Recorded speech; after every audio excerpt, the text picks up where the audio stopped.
اهلا بكم يا اساطير، يلا نكمل الجزء الثالث من حكايه لينفينج محارب الظل. انزلوا حالا فجروا اللايكات ويلا بينا نبدا. في حلقه النهارده بنشوف فينج بعد انتصاره في الجوله اللي قبل الاخيره، والاحداث بتزيد في التوتر لما حد من المسؤولين الكبار بيتعصب جدا وبيتدخل بشكل مفاجئ وبيهاجم فينج وبيسبب ليه اصابه خطيره جدا، لكن ابوه بيتدخل في اللحظه المناسبه وبيستخدم كل قوته وبيقضي على المسؤول ده، وبيبرر تصرفه بان الهجوم كان غير مبرر ومش مقبول ابدا. لكن بعد كده بقى ابوه بيوجه كلامه لتشين واللي بتساله بقلق عن نواياه، فبيرد عليها بشكل حاد جدا انه ناوي يواجهها دلوقتي. فواحد من المسؤولين في العيله بيحاول يوقفه، لكن ابو بطلنا بياكد ان عنده استعداد يتحدى اي حد يقف في طريقه. لكن فجاه في هاله قويه جدا بتظهر في المكان، وبيظهر شخصيه قويه جدا في المكان. فكبير عيله تشين بيقول ان ابو فينج اتدخل وتصرف بشكل خطير جدا. فابو بطلنا وقتها بيرد باستهزاء وبيوضح ان افعال عشيرة تشين مرفوضة ابدا بسبب تشجيع قادتهم على التصرفات الغبية دي، لكنه في الاخر بيقرر انه يمشي مع فينج بدون اي تصعيد للكلام ده. ففينج بقى بياخد العلاج اللي ابوه اديهوله وبيحس ان حالته اتحسنت بسرعة. وبعدها بنشوف ان فينج ودع ابوه وراح لحانة معينة، وبيسمع الناس بيتكلموا عنه وعن ابوه كمان. وبالرغم من الاهانات اللي هو سمعها، فينج بيقرر يتجاهلهم دلوقتي. لكن فجأة في بنت اتدخلت وبيكون شكلها كده عندها مكانة كبيرة في المكان،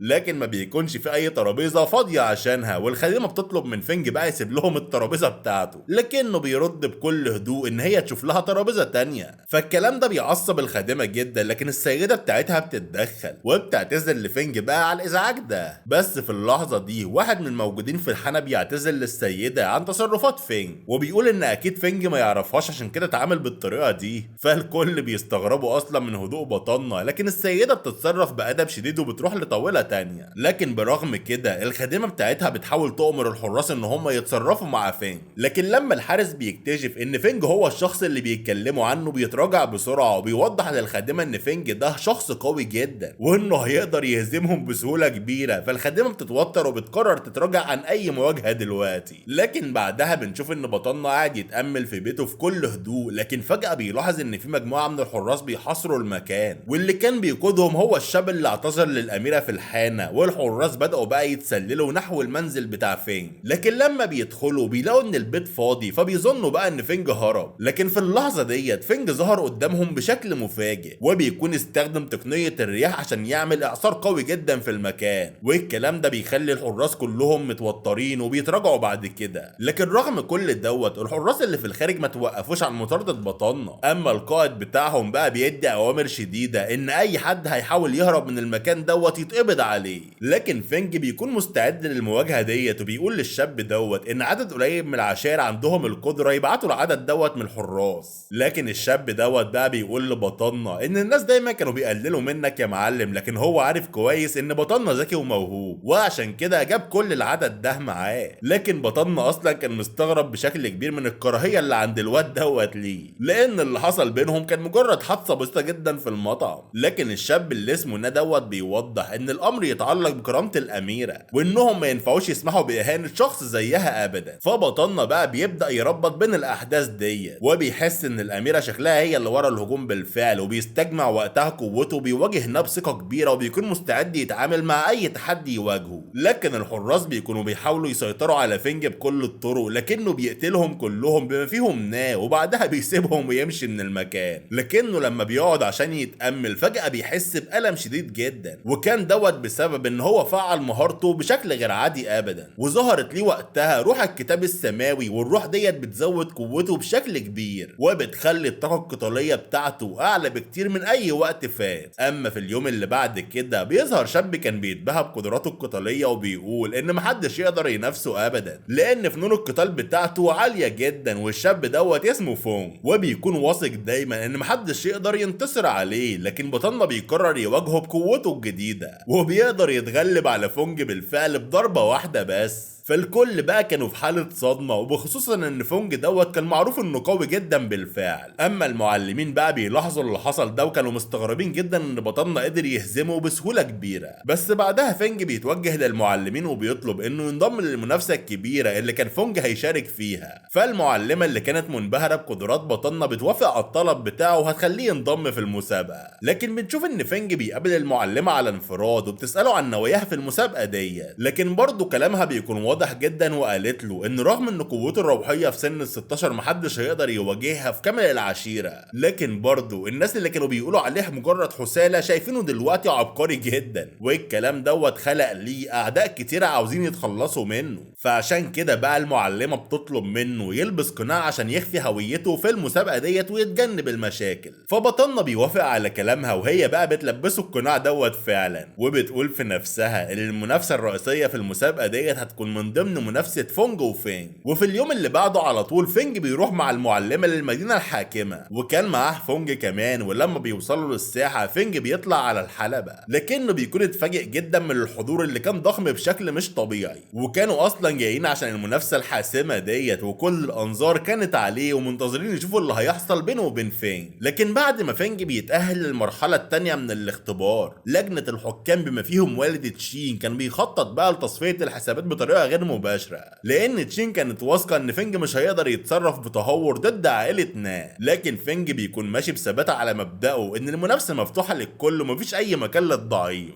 وفي الجولة التانية بقى كانت المواجهات مشتعلة جدا، خصوصا بعد انسحاب عدد من المتسابقين لما شافوا قوة لان، لانها كانت متفوقة جدا في الاداء بتاعها. لكن خلال ما الجولة مستمرة فينج وفونج بيتأهلوا برضه بدون اي مجهود، وبيثبتوا قوتهم الكبيرة قدام الكل. بس وقتها واحد من الحكام بيأمر الحارس الشخصي بتاعه انه يتخلص من واحد من المتسابقين بتوع فينج، لكنه بيتراجع عن قراره عشان يستنى يشوف الموضوع هيمشي ازاي. وفي المواجهة النهائية لفينج ضد افراد عائلة نالان بيحاول خصمه يستخدم تقنية قوية اسمها ايقاظ الروح، لكن بطلنا بتخطيطه الذكي بيقدر ان هو يتفادى الهجوم دوت وبيتغلب على خصمه كمان. وبعد المعركة ديت لان بتقرب من فيجي وسألته بشكل حاد انت ازاي تتجرأ وتهزم شخص من عيلتي، فبيرد عليها بكل هدوء ان القانون بيسمح للكل ان هم يتنافسوا بقوة ومفيش اي استثناءات. ومع انتهاء الجولة دي بيتأهل 10 من المقاتلين للمرحلة النهائية، لكن التوتر في الجو بيكون واضح للكل، والكل بيتوقعوا بقى مواجهات اصعب في الجولات الجايه دي. اما المعركه بين فينج والخصم بتاعه اللي استخدم لعنه الروح كانت حاميه جدا، لان لعنه الروح ديت معروفه بانها قويه وقاتله لاي شخص، لكن بطلنا بفضل روح الظل بتاعته والتكتيكات الجامده جدا بيقدر يتفادى الهجوم ده. وبعد معركه طويله وصعبه لدرجه ان هم دمروا الساحه اصلا، فينج بيقدر في النهايه يتغلب على الخصم بمهاره فائقه. والجوله الرابعه بتبدا بقى ولان بتقدر تهزم خصمها بسهوله كبيره رغم ان الخصم كان عنده قدرات قويه جدا. لكن الموضوع بيمشي بسرعه جدا لما الجوله الاخيره بتتحدد بين فينج وتشين ولان، وبطلنا بيكون مصمم ان هو ينتصر عليهم لانه بيعتقد ان لان كانت ورا ارسال الحراس لقتله اصلا، وبيكون عاوز يقتل تشين كمان لانها عملت له مشاكل كبيره جدا في العيله بتاعته. لكن في اللحظه الحاسمه في المعركه لان بتعرض على بطلنا ان هو ينضم لعشيرتها مقابل ان هي هتسامحه، وبتوعده كمان ان هي شخصيا هتشرف على تدريبه ده. لكن في اللحظه ديت في شاب اسمه باي بيتدخل وبيسخر من فينج وبيقول له يا عم انت ازاي عندك الغرور دوت كله بمستواك المتوسط ده، لان باي كان واضح عليه انه بيحاول يستفز فينج لان غضبه بيوصل ان هو بيهين عيله نالان قدام الكل. لكن في الجوله الاخيره باي بيبدا يتفوق على لان باستخدام قبضه الشيطان، وديت تقنيه قويه بتجمع بين العناصر ونجح في ارهاقها بشكل كبير جدا. لكن بعدها بيروح ناحيه فينج وبيهجم عليه، لكن بطلنا بمهاره كبيره بيقدر يتفوق عليه وبيثبت جدارته قدام الكل. اما اللي اسمها لان بقى كانت بتراقب كل حاجه من بعيد وبتعرف ان فينج ده مش مجرد مقاتل عادي، فبتبدا تفكر ان هو لو انضم لطائفتها هيكون دعم كبير جدا لعيله نالان، فبتقرر تعرض عليه مره تانية الانضمام ليها وبتقوله ان هو لو ساعد عيلتها هيقدر يشوفها في اي وقت. لكن فينج بيرد عليها بسخريه وقال هو ده وقت اوليه، وبيوجه ناحيتها صعقة قوية جدا وبتأثر عليها بشكل واضح، وبيقول لها بعد كده بلهجة مليانة بالثقة انت عاوزة تدربيني بمستواك الضعيف ده. لكن بعدها بيركز مع باي وبيوضح لهم انه ما كانش بيدور على الانتقام، لكن باي هو اللي بدأ الهجوم في الاول، وبيستخدم قوته الكبيرة وبيقدر يهزم باي بشكل كامل وسط نظرات اعجاب ودهشة من الكل.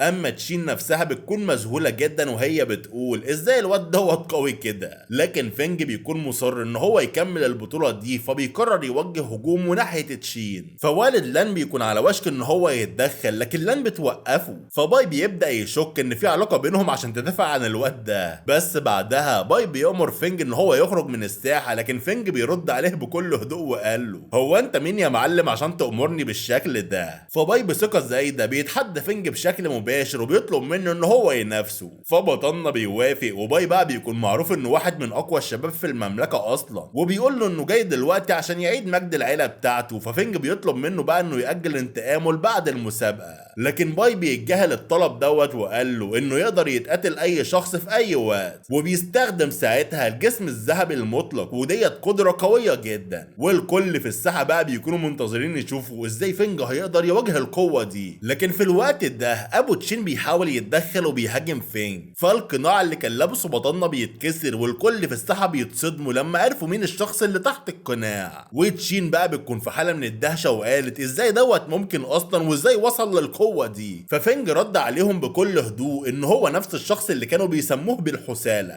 واللي محدش في كل عيلته كان مهتم بيه، لكن دلوقتي الامور مختلفة. فالحضور كلهم بيستغربوا جدا وبيبداوا يسالوا بعض عن سبب قوة فينج المفاجأة دي. لكن تشين بتحاول تقلل من اللي حصل ده، وبتقول ان فينج ده مش عبقري ولا اي حاجة، وان اللي حصل ده مجرد حظ. لكن في نفس الوقت ابو تشين والشيخ العظيم بيكونوا متفاجئين جدا. ففينج بيقول لهم بشكل جريء جدا مش انتوا قلتوا من الاول ان قوة تشين بتتفوق عليا اصلا؟ لكن دلوقتي كلكم شفتوا قوتي الحقيقية شكلها ايه احساسكم دلوقتي يا حلوين؟ فالكلام ده بيخلي ابو تشين ينفعل جدا وقال له بعصبية اسكت يا حقير انت. لكن فينج ما بيهتمش بكلامه وبيوجه كلامه لتشين بعدها، وبيقول لها كنت عاوزة تتحديني من الاول، انا هنا قدامك اهو ما تيجي. لكن تشين بتحاول وقتها تتجنب المواجهة، لكن فينج بيكون مصمم انه يثبت قوته قدام الكل، وبيحاول وقتها يستخدم الهالة القوية بتاعته قدام تشين، لكن ابوها بيتدخل مرة تانية بيوقفه. لكن فجأة فينج بيتحرك بسرعة ناحية لان، وبيحط السيف بتاعه على رقبتها وبيقول لهم بكل هدوء لو حد قرب مني خطوة واحدة هقتلها لكم دلوقتي. فابو لان بيزعق فيه بغضب وبيطلب منه ان هو يسيبها دلوقتي، وبيوعده ان هو هيسيبه يمشي من المكان. وفي اللحظه دي اصلا ابو لان بيكون حاسس بالعجز قدام كل الناس اللي حواليه، ففينج بدون اي تردد بيسيبها وبيمشي من المكان دوت فورا. ودوت بعد ما اثبت ليهم قوته الكبيره، والناس كلها بدات تشوف ان فينج قوه لا يستهان بيها ابدا. وبنشوف ان بسرعه بيعدي 10 ايام وفينج بيكون ماشي في الجبال، لكن فجاه بتوقفوا مجموعه كبيره من الحراس على الخيول بتاعتهم،